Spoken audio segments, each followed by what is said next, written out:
अक्षय पात्र द्रौपदी, श्री कृष्ण और दुर्वासा आर्षि की कथा। महाभारत के वन पर्व में एक कथा आती है।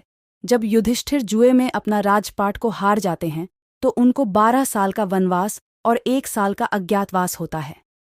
जब पांचों पांडव ने द्रौपदी के संग वन की ओर प्रस्थान किया तो उनके साथ उनके पुरोहित धौम्य, आर्षि और अनेकों ब्राह्मण उसके साथ वन की ओर चल पड़े। युधिष्ठिर और द्रौपदी इस बात को लेकर चिंतित हो गए कि इतने ब्राह्मणों के भोजन की व्यवस्था कैसे करेंगे। युधिष्ठिर को उनके पुरोहित धौम्य अर्षि ने सलाह दी कि आप सूर्यदेव की उपासना करें। धौम्य अर्षि के कहने पर युधिष्ठिर ने सूर्यदेव की उपासना की और सूर्यदेव ने युधिष्ठिर के तप से प्रसन्न होकर उन्हें दर्शन दिए। सूर्यदेव ने उनके तप का कारण पूछा। युधिष्ठिर कहने लगे कि प्रभु, मैं वन में कैसे इतने लोगों के भोजन का प्रबंध करूं? मुझे उसका उपाय बताएं। सूर्यदेव ने उन्हें अक्षय पात्र प्रदान किया। अक्षय पात्र की विशेषता सूर्यदेव कहने लगे कि इसमें 4 प्रकार की भोजन सामग्री तब तक अक्षय रहेगी जब तक द्रौपदी भोजन को परोसती रहेगी और स्वयं भोजन नहीं कर लेती थी, तब तक उसका भोजन समाप्त नहीं होता था।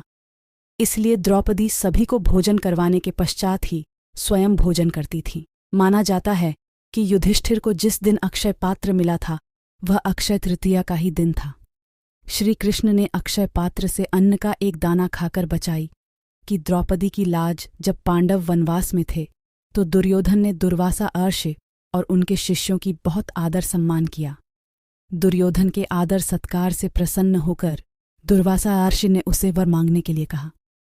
दुर्योधन कहने लगा कि मैं चाहता हूं कि आप पांडवों को भी आपके आदर सत्कार का अवसर प्रदान करें, जिसे दुर्वासा आर्षि ने स्वीकार कर लिया।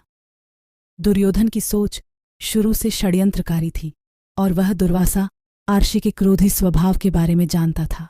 उसे लगा कि वन में पांडव उनका उचित सम्मान नहीं कर पाएंगे और वह दुर्वासा आर्षि के क्रोध का शिकार हो जाएंगे और दुर्वासा आर्षि उन्हें कोई श्राप दे देंगे। दुर्वासा आर्षि वन में अपने शिष्यों सहित पांडवों के निवास पर पहुंचे। पांडवों ने उनका आदर सत्कार किया और उन्हें भोजन का निमंत्रण दिया। दुर्वासा आर्षि ने उसे स्वीकार कर लिया। वह कहने लगे कि तुम भोजन तैयार करो, मैं शिष्यों सहित नदी पर स्नान करके आता हूं। इतना कहकर दुर्वासा आर्षि नदी पर स्नान करने चले गए। पांडवों के लिए इतने साधुओं की भोजन कराना चिंता का विषय बन गया, क्योंकि द्रौपदी ने अक्षय पात्र में से भोजन कर लिया था, इसलिए उससे भोजन प्राप्त नहीं किया जा सकता था।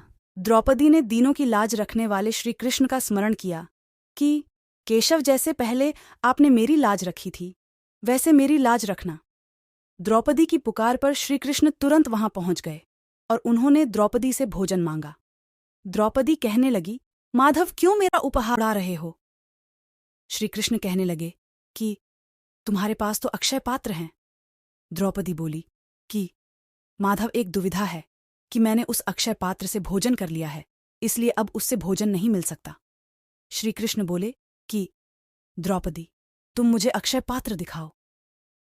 जब द्रौपदी ने श्री कृष्ण को अक्षय पात्र दिया तो उस अक्षय पात्र में उनका एक अन्न का दाना चिपका था।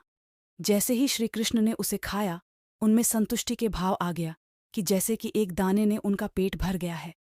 श्री कृष्ण तो स्वयं जगन्नाथ थे, इसीलिए मानो समस्त सृष्टि का पेट भर गया हो।